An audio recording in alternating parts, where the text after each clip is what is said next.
Assalamualaikum warahmatullahi wabarakatuh. Kami dari kelompok 2 dengan saya Maisa Sakila Putri Adinda dengan NIM 857852802.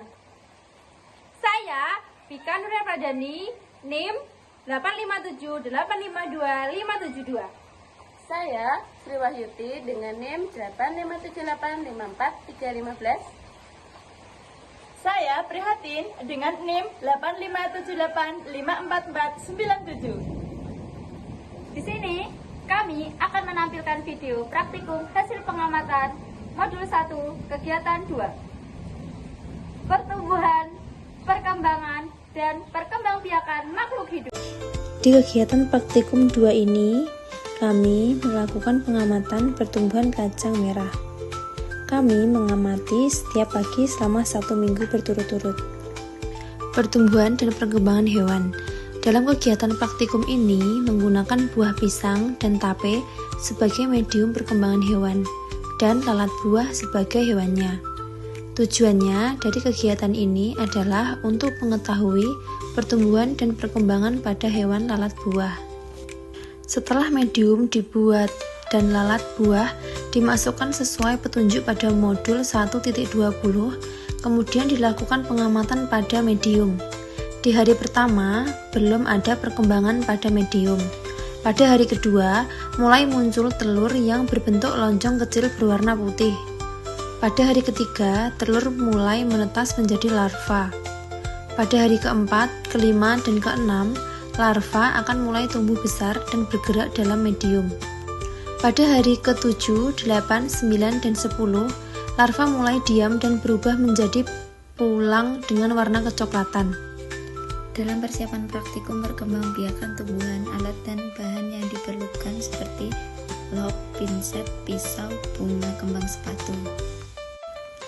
Bagian bunga terdiri atas bagian kelopak, mahkota, benang sari, putih, dan dasar bunga. Berikut gambar pengamatan. Untuk mengamati benang sari, kita perlu menggunakan alat bantu seperti kaca pembesar. Pada kepala sari terdapat serbuk sari yang bentuknya mirip dengan debu. Untuk mengamati ovarium, kita perlu membelah tangkai putih dengan potongan vertikal dan ovarium terdapat pada pangkal tangkai putih. Berikut jenis-jenis tanaman yang berkembang biak secara vegetatif alami. Pohon pisang dengan cara bertunas, pegagan dengan cara geragi, talas dengan umbi batang, jahe dengan akar rizoma, dan bawang merah dengan umbi lapis. Menyambung, pada kegiatan ini alat dan bahan yang kita butuhkan adalah batang bawah tumbuhan yang telah tumbuh secara kokoh, pisau, selotip bening, dan tunas tumbuhan sejenis yang akan disambungkan. Ketiga pengamatan, belum ada perubahan yang signifikan dari sambungan kedua batang pohon ini. Pada tahap ini, tumbuhan bawah dipotong secara miring.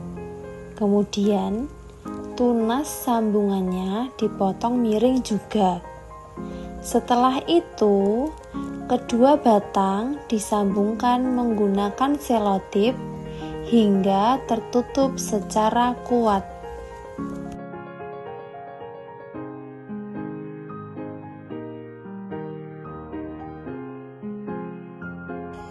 Hasil akhir dari praktikum ini didapatkan kondisi sambungan seperti ini.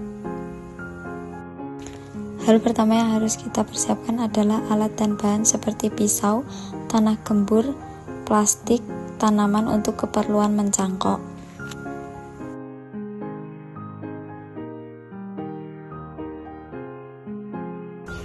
Pilihlah cabang yang akan dicangkok dengan diameter kurang lebih 2,5 cm dan tidak berpenyakit.